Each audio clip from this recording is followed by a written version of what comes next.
he's got a different time, that's why he went up. Yeah.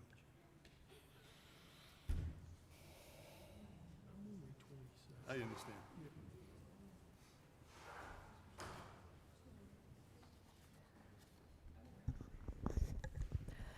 Good afternoon, everyone, and welcome to our meeting.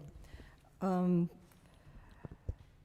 like to note for the record that all members of the town council are present, and we also have present our town manager, Cliff Gravier, assistant town manager, John Apple, town clerk, Molly Daisy, and we are graced with the presence of our solicitor today, Jim Ligori.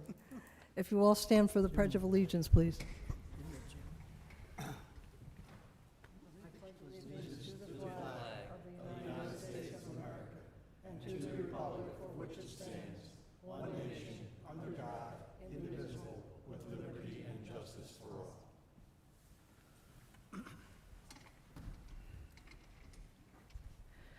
Okay, the first item on the agenda is the approval of the agenda. Do I have a motion to approve? So moved. Second?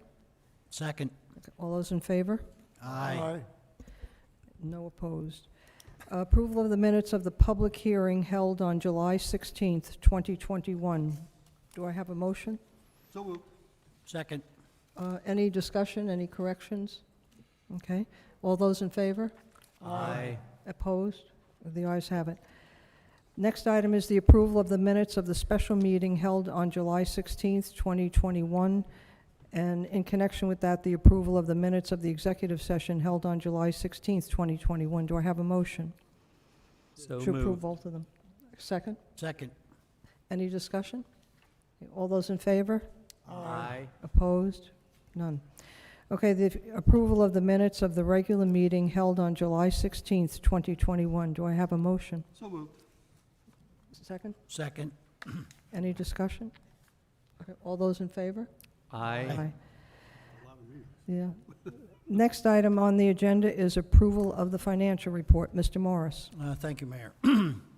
This report covers the budget through July 31st, 2021. We're 33% through fiscal year 2022. On the operating revenue side, summer income from rental tax and parking fees continues to be above our budgeted estimates. As a result, we have collected 66.4% of our budgeted revenue compared to 48.7% at this time last year.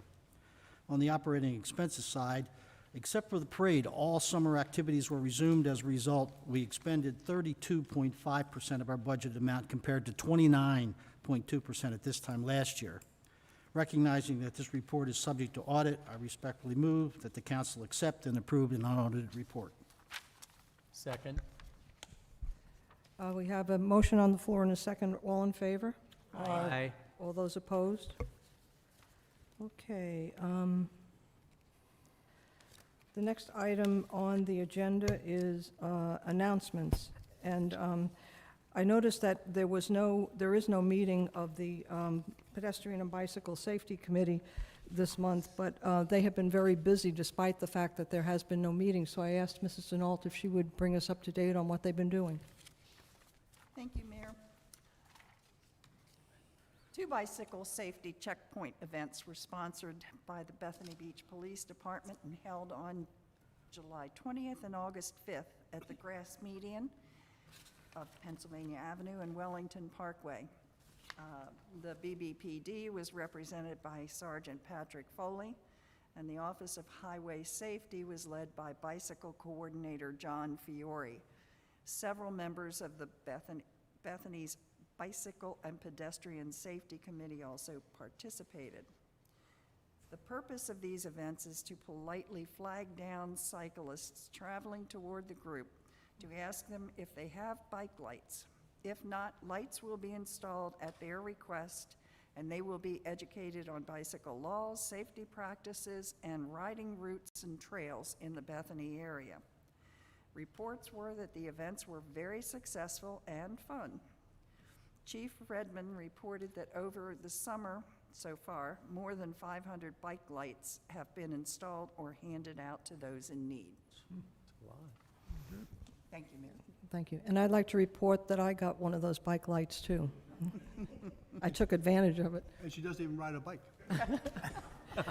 Problem was, Sergeant Foley turned them on for me. When I got them home, I couldn't figure out how to turn the darn things off. You see why she doesn't ride a bike? And now the moment we've all been waiting for. Mr. Healy, would you join me up there, please? You have to get up. Somebody help me, please. Where's the walker?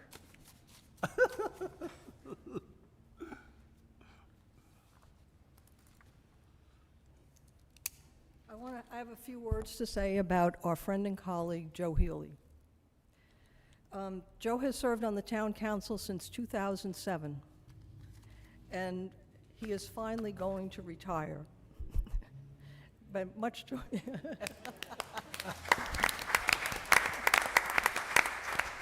And we're not clapping because we're glad you're going, Joe. Don't worry about it. Over the years, Joe has been an inspiration to me. I first came to work on the council in 2014, but I used to come to the council meetings all the time and to see what was going on. And it always struck me that all the time, especially when there was an item of importance on the agenda, Joe would go through the audience and he'd ask people, what they thought about this item. And he even once asked me, I was so thrilled, what do you think? But I think the appreciation that people in this town showed to him for the fact that he valued their opinion and he was concerned about what they thought was that they kept re-electing him from year to year. And the way he would do that served me well because it was an example of how a council member should be, out there soliciting the opinions of the people who we represent. Joe's commitment to and love for Bethany Beach is evident in the time that he gives to explaining to all of us about what the true financial condition is. He uses his expertise as a CPA, and he's never been shy about sharing his thoughts in this area. Yes. But Joe, even though he is retiring from council, he is not going away. He is going to continue, he's expressed an interest to continue to serve on the Budget and Finance Committee, and for that we are all grateful, or at least some of us are grateful.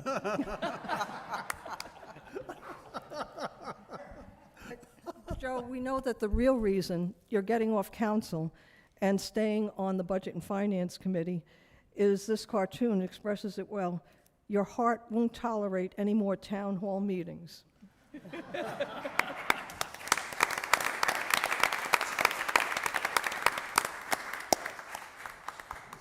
I'll be very brief, but I would like to thank you all very, very, very much for the support that you've given me over the years. It's always interesting with election, when you stand for election, I'm always asking you to vote for me. Well, let me just say thank you for your consideration over the years. And those of you that voted correctly, I'll give you an extra $10. But thank you. And of course, you meet people here, and some of them didn't get a proper education. And John, would you stand up? But seriously, thank you all very thank you all very much. Thank you.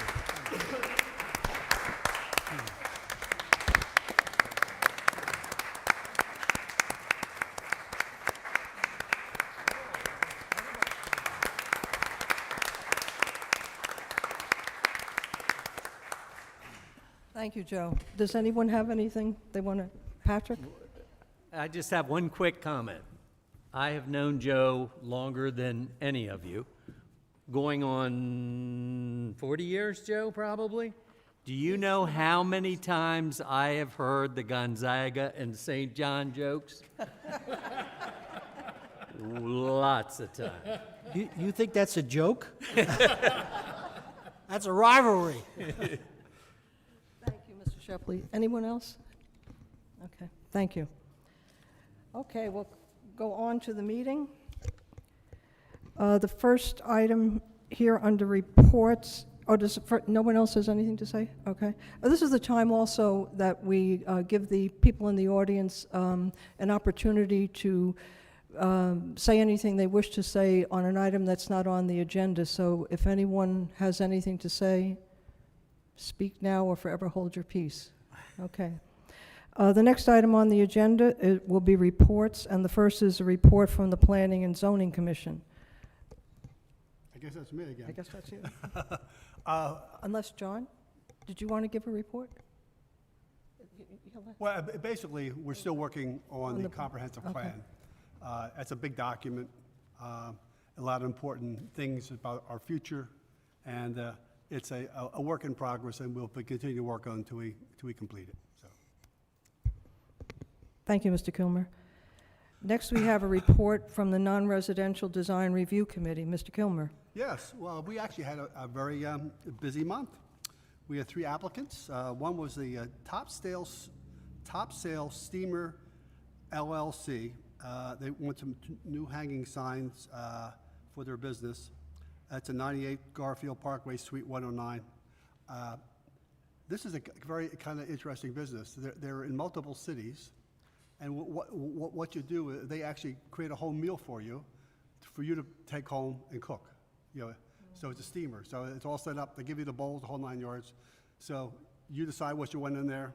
You pick it up and you take it home and steam it, and you have a meal. So I thought it was very interesting. So anyway, there was no issues with that. They were pretty straightforward. The next one is, this is at 99 Garfield Parkway, Unit 4. The applicant was Carlos Granados, a new business called Lily's Place. It's basically, I guess, kind of everything in there. I guess, you know, it's a general, like a, they sell a lot of merchandise, stuff for like beachy stuff and stuff. And so again, those signs were all approved with no issues. And the last one was a Mark Keiswetter. This is the Delmarva Dry Goods located at the 115 Garfield Parkway. The issue with that, which is we decided it's not something for our committee to be involved with. He's basically moving some of his merchandise outside, taking a couple parking spaces up, and putting some lighting, outdoor lighting, string lighting, during the season. So it wasn't something that came under the Non-Residential Design Review Committee. So the committee decided it wasn't under their purview to review. So some good news next month for you people who are like Wawa. On 26th, they're going to totally redo the store.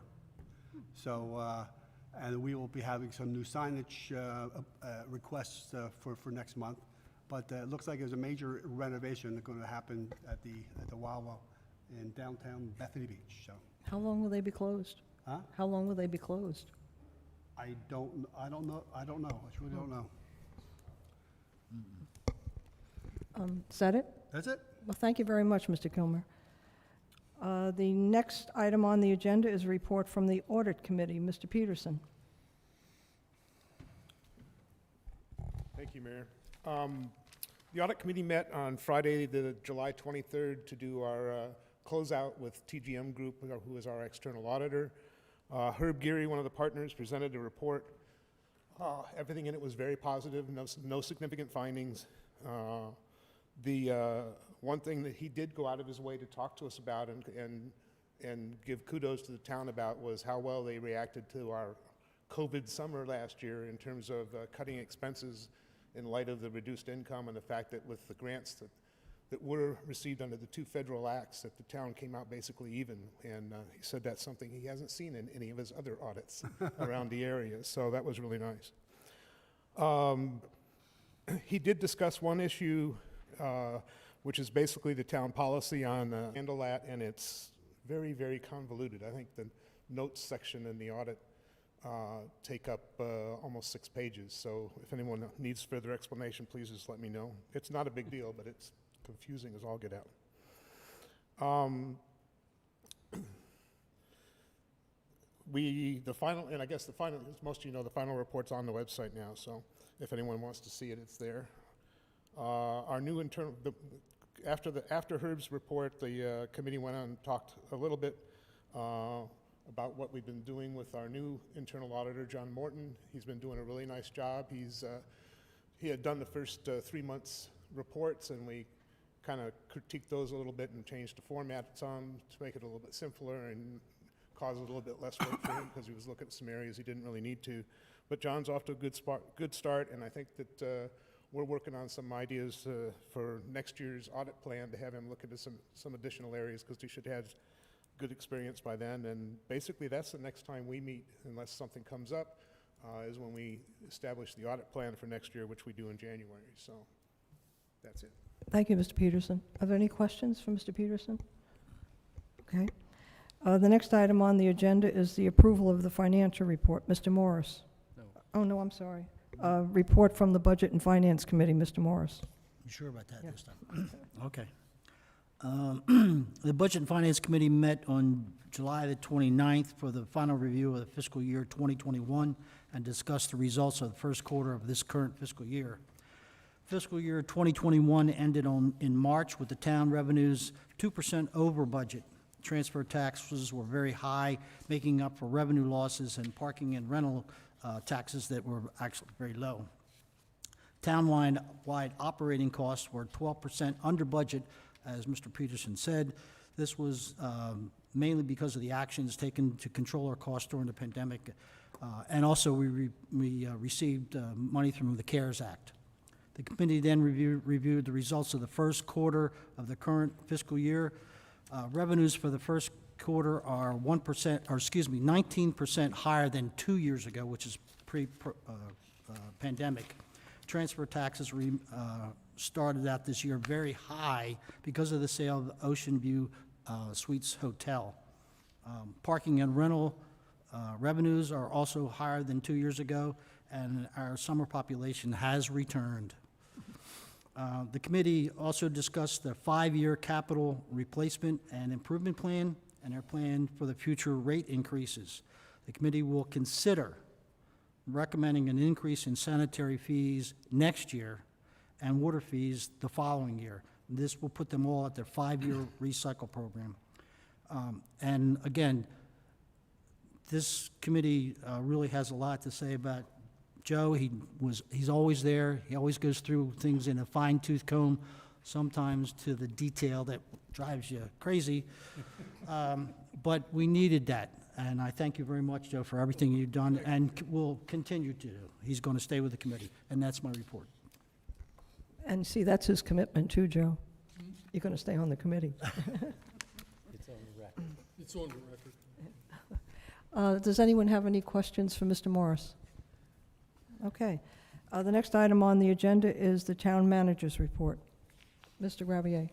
Mayor, council, for as long as I've been in Bethany Beach, everyone has hoped and prayed for an alternative internet and cable service. We all know that Comcast came to us here this past year and told us they were going to begin to install fiber optic to all our businesses in town. They completed that, and this past January, they entered into a cable franchise agreement with us, and they told us that they would begin installing residential service sometime soon. Well, we've waited a number of months. We began to worry about when that was going to occur, and we've received some great information that here in the next 2 weeks, they'll install their first 2 miles of cable internet service in Bethany West on Half Moon Drive and 4 of the courts on the northwest side of Bethany West. That'll be roughly 1,100 linear feet. They then will come back and submit another plan and application to us, and hopefully, they told us in January, within 12 to 18 months, they should have most of the community available to receive service. So finally, an alternative and some good news as it relates to the ongoing chronic issues we all have with MediaCom. Cell antennas have become the bane of many small oceanfront communities here in Delaware because the major providers want to provide 5G cell phone service in areas where there are substantial crowds. They're not looking to do much inland. They haven't done much in Dover or Milford, but they are looking at our beaches and the main areas in downtown Lewis, Rehoboth, and Bethany, and on Route 1 in Fenwick and South Bethany to offer, again, 5G cell service. We've been dealing with Verizon. Verizon has installed about five units on wooden poles near our beachfronts. Probably the one that stands out the most is the one at Ocean View Parkway, and we're working to try to relocate that, and Mr. Morris is helping us with Delmarva Power doing that.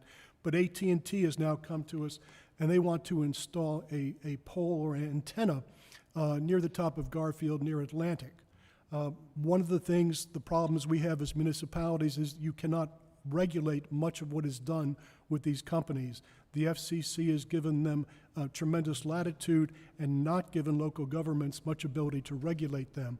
So AT&T has come to us, wanted to do an install very close to Garfield. They're talking to us now about being a few feet north of Garfield.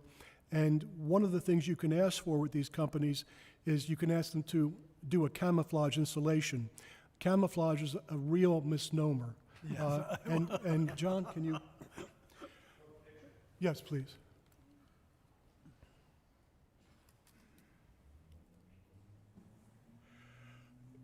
So at first they wanted to do a camouflage stop sign, and then they said we didn't have a location where the stop would work for us. This is a camouflage application. It's camouflage supposedly to look like a street light with a huge black garbage pail at the bottom of it. So that pail, the bottom pail is 44 inches wide, 48 tall, not counting the cement support structure, the base, the foundation of the pole. In addition to that, the antenna is located at the top. The base is their electric service for that utility pole. We have gone back and we've asked them to look at another pole that they've talked to Rehoboth about.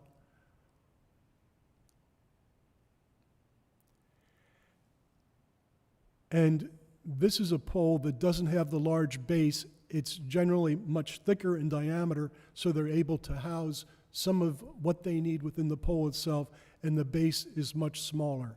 AT&T, I think, is looking at this. Hopefully they'll work with us on this, but this pole with this sort of dimension and this look would be black, like our light poles on Garfield Parkway, and we would look for a streetlight variation of that. But these are something that we're going to have to deal with, and the more popular 5G cell service becomes, not to be confused with 5G Wi-Fi service, which is a different type of installation, different type of antenna, is something we're going to have to contend with moving forward. Again, camouflage, it's just a pole with a can at the top, tried to make it look like a street light, but it's something we'll have to put up with moving forward. Cliff, can I, is the camouflage street light pole a real light? Yes, oh yes. And Rehoboth has one just like this, the thicker, but with a stop sign on it. But in order to do that, then we'd have to move it close to Garfield, and we don't want to ruin the aesthetic of the streetscape project that cost us so much money. So. Is there any cost to the town by using these? No, they'll work with you to, Yeah. There may be cost if we're able to have Verizon talk to DP&L and co-locate that pole at the end of Ocean View Parkway to the end of the median, grass median in Ocean View Parkway. I think we're going to offer to try to help with that to make that attractive to Delmarva Power. Cliff, where in Garfield would they be putting this if they put it? They want to put it north of the intersection on the west side of the road, maybe adjacent to the alley, but we're looking right now to see where it might work. We don't have a need for a light there, but at least it gets it away from Garfield. So,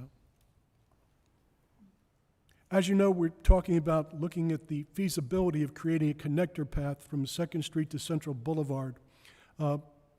Part of that feasibility has been an environmental assessment of the Walchek Dematitis property. And we're sorry to find out that there's a much larger portion of the property has been overrun by Phragmites. Phragmites is a very invasive species.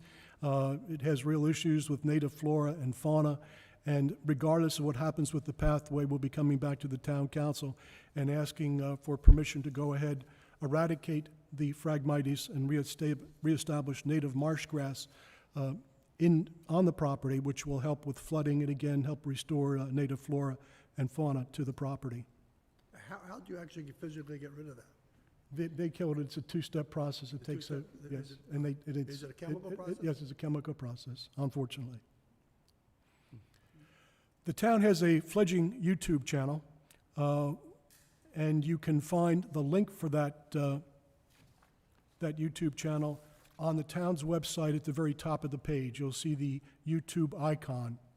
We are hoping to do a lot of different things with it, and one of the things that we would like to do is to broadcast our bandstand performances and our bandstand functions.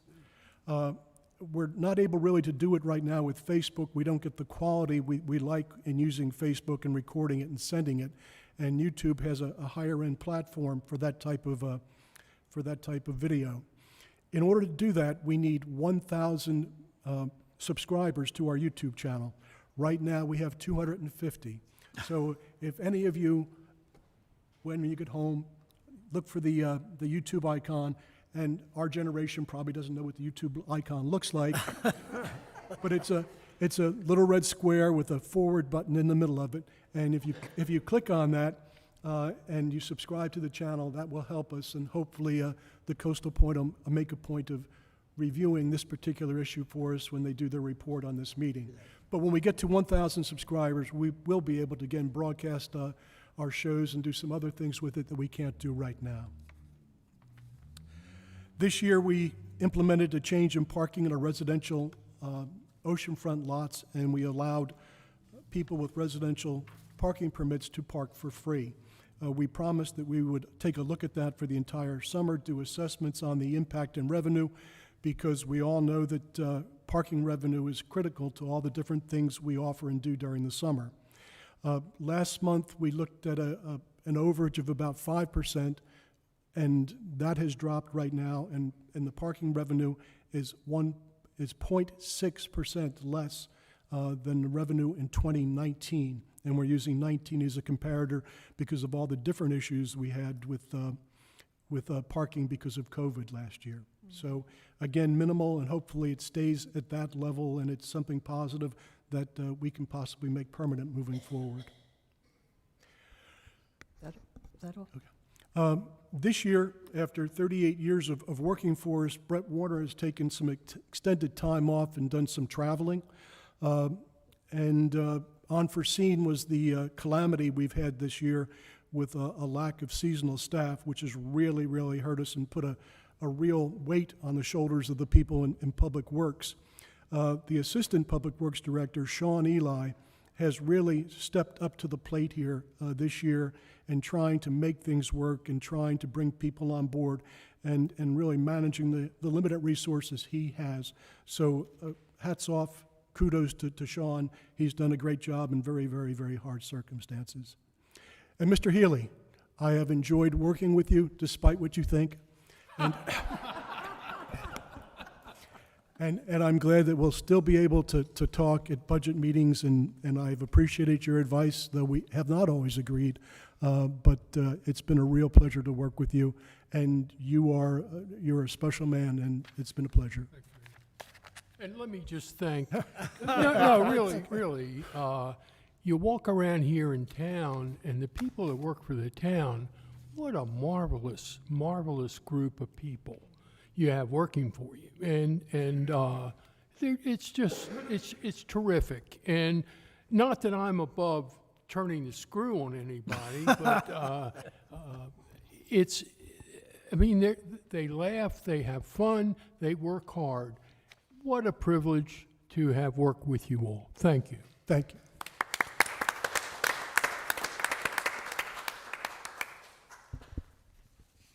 Are there any questions for Mr. Garfield? Go ahead. Is there an update on the EV charging stations, when they might be installed? John, when are they going to do the electric install? We have agreed with a few contractors, an electrical contractor and a trenching company, to do the installs, so we're on their schedule as soon as possible. It could be August or beginning of September. Good, Great, thanks. Thank you. Thank you, Mr. Gravier. Mr. Tesla. Okay, oh, you want to read that? Yes. We have no old business in our agenda, so let's move on to the first item on our new business. This is a discussion, consideration, and possible vote on filling the vacant seat on the town council. Mayor. Thank you, Mr. Kilmer. This past Monday night, August 16th, the town council held a special meeting. At that meeting, we heard from 5 of the 7 candidates who applied to fill an upcoming 2-year vacancy on the town council. The 7 candidates who applied by the August 13th deadline are Mark Bauernhuber, Ron Califf, Scott Edmondson, Russell Evans, Diane Fogash, Mark Levin, and Dan Rosenblatt. Mr. Bauernhuber and Mr. Evans were not able to attend the special meeting, but council members have received copies of their submissions as well as the submissions of the other 5 who attended. In their presentations, each of the candidates discussed their backgrounds, why they were qualified for the position, and their vision for Bethany Beach's future. They then responded to questions from council members. If anyone didn't have an opportunity to see the special meeting, I would encourage you to take the time to watch it on the town's website. They are very impressive presentations. Although only one of the candidates will be elected at today's meeting, I know I speak for all of us on council in saying that we would encourage the others to continue serving on town committees and to please consider running for council seats in the future. The town government needs qualified individuals like yourselves to serve. Before we start the voting procedure, does anyone on council have anything to add? Okay. The procedures we agreed to at the special meeting are the following. Voting will be conducted as council has filled vacancies in circumstances such as these in the past, and that is each council member will write down their choice of a candidate to fill the vacancy on the ballot that you have received and pass it to the town manager, who will read aloud the candidate's name on each ballot. In addition, since voting will take place at an open meeting, the name and vote of each council person must be made public. Therefore, the town manager will also read the name and vote of each council member. 2, regarding the number of votes needed for election, under section 6.8.4 of the town charter, a majority of the council, that is 4 votes, are needed. Therefore, if no candidate receives 4 votes on the first ballot, balloting will continue until a candidate receives 4 votes. Okay, so shall we proceed?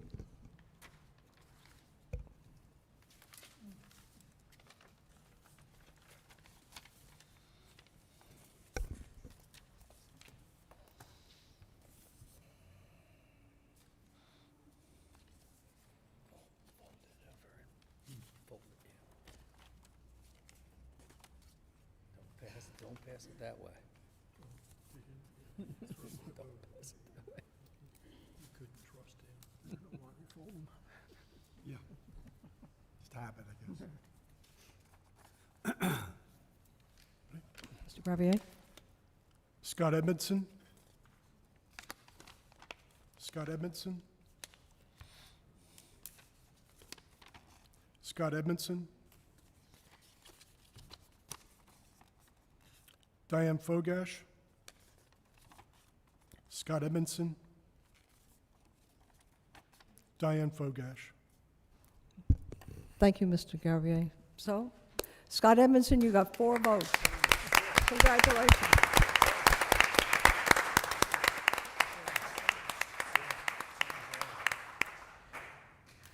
Okay, we have a round of applause for all the candidates.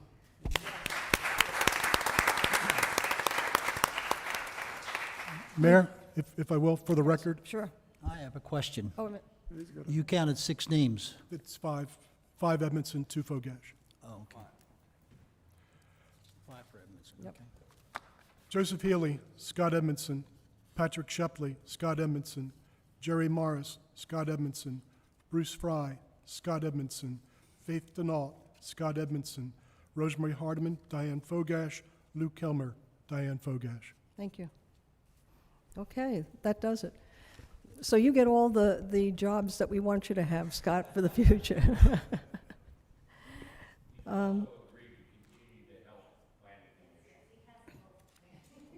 Well, oh yeah, you're still on planning until September 20th. So you have 2 more meetings to attend. And in the interim, you have to complete the comprehensive plan. And he's going to have to extensively debrief Joseph Healy, so. You have a few things to do, don't you? Yeah. And the swearing-in of the 3 council members will take place on the organizational meeting on Monday, September 20th at 10 a.m. here in Town Hall. And we have about 10 or 15 meetings for you to attend before then, Scott. Okay, congratulations and thank you. Okay, the next item on the agenda is discussion, consideration, and possible vote to update the town's purchasing policy. Mr. Morris. Thank you, Mayor. The town purchasing policy was last reviewed in May of 2014. The policy specifies that when the state modifies their purchasing thresholds, the town will adjust to match. This is recommended so the town contract meets state requirements and avoid conflicts when grants are available. Delaware is revising their thresholds as of September the 1st of this year. You have all received a copy of the revised policy. This policy updates adjustments to 2 additional things for the town: increasing the amount that a manager can authorize without prior approval by the town manager from $1,000 to $2,500. Also increasing the amount the town council is required to approve from $25,000 to $40,000. As far as the state goes, effective September the 1st, for material and non-professional services, open market purchase used to be $10,000 or less. That will remain the same. 3 written quotes was $10,000 to $24,999 will increase to $49,999.99. And for formal bids, used to be $25,000, will now be increased to $50,000. In the case of material and non-professional services, the dollar amount identified by a purchasing or advertising council, advisory council is a yearly cumulative limit.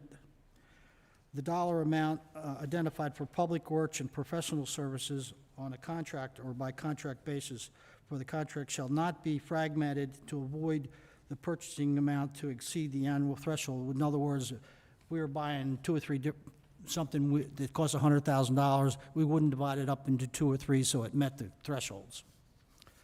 Under public works, open market will remain the same. Effective the 1st, again, it will increase from $99,000 to $149,000 for 3-letter bids.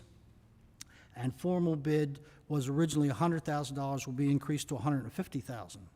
On professional services, open market will increase from $50,000 to $100,000. In the past, it was formal bid process for anything over $50,000. Now it's going to be required formal bid for anything to be over $100,000. I make the motion that we update the policy to agree with what the state has recommended. Thank you, Mr. Morris. Do I have a second? Second. Okay, is there any discussion? Does anyone from the audience have any questions? Okay. Okay, hearing none, we'll take a vote. We have a motion on the floor in the second. Everyone in favor, say aye. Aye. Opposed? The ayes have it. Thank you, Mr. Morris. The next item on the agenda is discussion, consideration, and possible vote on a contract from Hertritz Fleet Services for the purchase of a new 2021 Chevy Tahoe and police package for the amount of $34,389. Mr. Gravier. You have the Hertrick proposal before you. This is for the purchase of 2 separate police cars. This allows us to be able to have a car per police officer for the department. It's something many of the surrounding jurisdictions do. It's something that's known to increase the life of a car 25 to 30%. Its availability for service. It also allows a police officer to be on duty as soon as he enters the town limits and stay on duty till he leaves the town limits on his shift. The MSRP on these cars is $52,400, and the state contract on these Tahoes is $34,389. That's quite a substantial discount, obviously.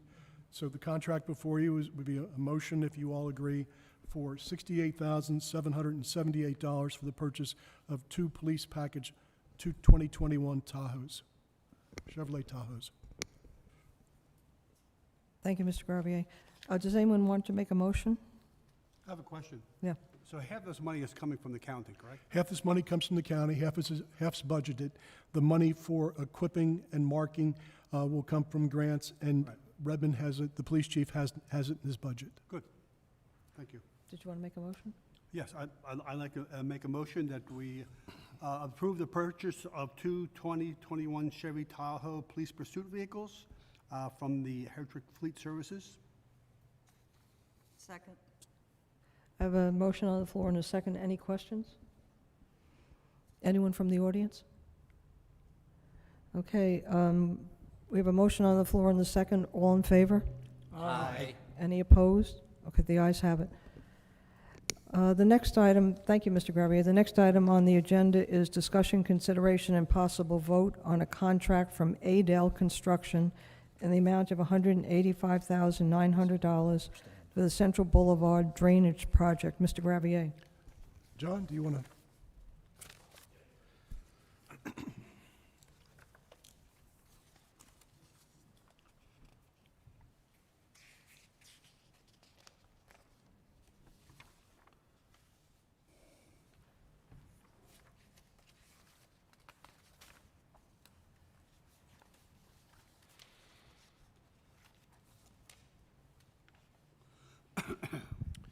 So this proposed project on Central Boulevard is a project that is proposed to fix an ongoing old issue.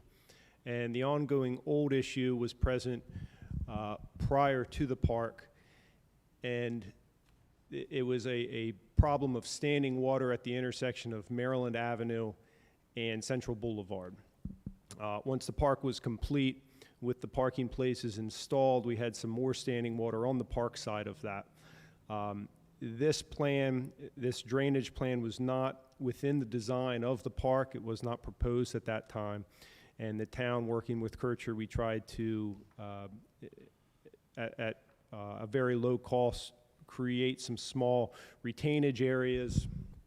Actually, let me pull up another visual here. I'm getting ahead of myself.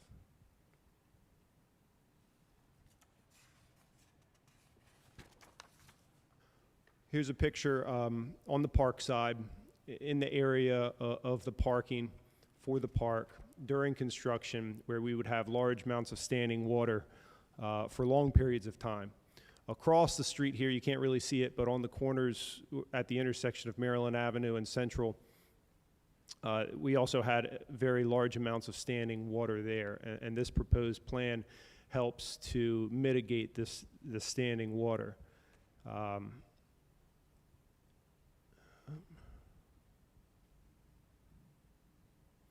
And so here's another aerial of the park, and what this plan is helping, and big parts of it to be solved are the areas that are highlighted in yellow.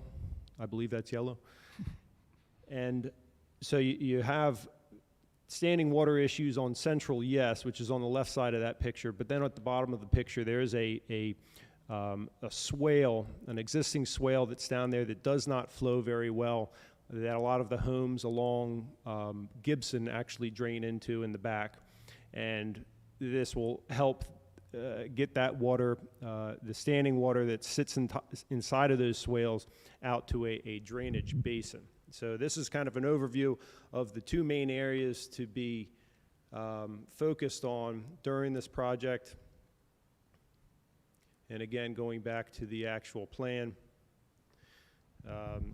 this is Central Boulevard, Maryland Avenue, and the speckled highlighted part is the area to be milled, repaved. There would be new swales added or improved upon along Maryland Avenue in the corners there, and some extra catch basins added to help divert all of that water and drain it out to the drainage ditches along Route 1. And then really quick to touch on the other swale along the backside of the homes on Gibson Avenue. The lightly colored dotted line in the graph shown there is the existing grade, and the proposed grade is the more defined line that has a nice gentle downward slope. That's going to be defined to help that water flow a little better and make its way to a catch basin, so it'll help alleviate any of the standing water or flooding issues at the rear of the properties along Gibson Avenue. And John, on Central, in the area that's repaved, there'll be a slight widening of Central? Yes, and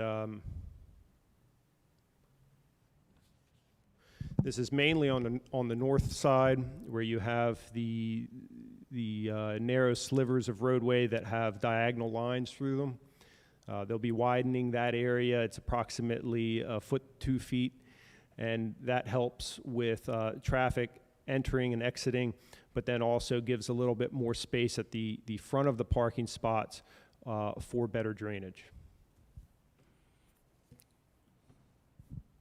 So John, this is not going to have any effect on the parking spots themselves? No. And the way I understand it, this is just a regrading process to get the water to run towards Route 1? Correct, but they are actually adding the catch basins with the corrugated pipe at the appropriate grades to Oh, make sure okay. that water gets out of there and is disposed of properly, yes. And the benefit to us is the ability to bring it to Route 1. Yes. Trying to bring it to the loop is a negative for us, so. John, when is the work proposed to begin? If we have your blessing today, we'll give that to the contractor, and it'll be as soon as possible. I'm guessing sometime in October. Thank you. How long will construction take? I believe approximately a month to 2 months, depending on weather. Are you finished? Yes. Okay. So, Mary, you have the contract with Uh-huh. with the add-on, so We have a motion? So moved. Second? Second. Any comment? Does anyone from the audience have anything to say? Bill, you want to? Yeah. Thank you, Bill.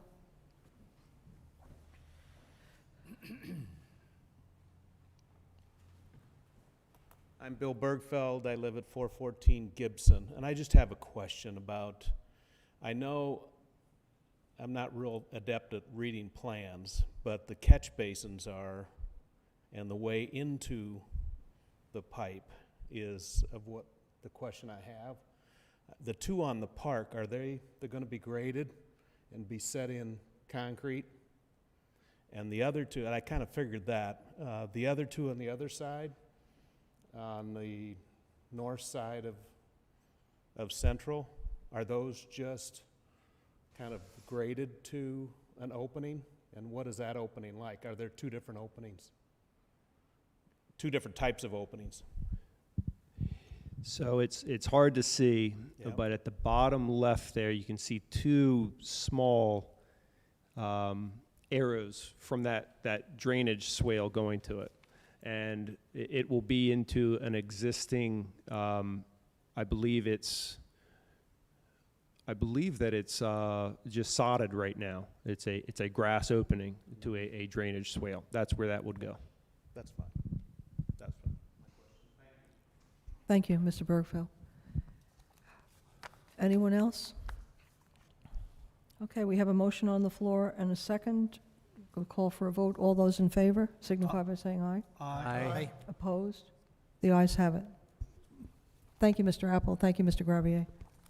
The next item on the agenda is discussion, consideration, and possible vote on canceling the September 2021 Town Council meeting. Mayor. Thank you, Mr. Kilmer. This is a motion, we're having our organizational meeting on September 20th, and so this is a motion to cancel the regularly scheduled town council meeting on the third Friday of the month, instead, because we're having the other meeting. So I make the motion that we cancel the town council regular September 2021 meeting. Second. Oh. Any discussion, any comments? If not, all in favor of canceling the September 2020 meetings, town council meeting, say aye. Aye. Aye. Opposed? Okay, The motion passes. thank you. That's it on the agenda. Do we have a motion to adjourn? So moved. Second. All those in favor? Aye. Opposed? The ayes have it. Thank you very much, everyone.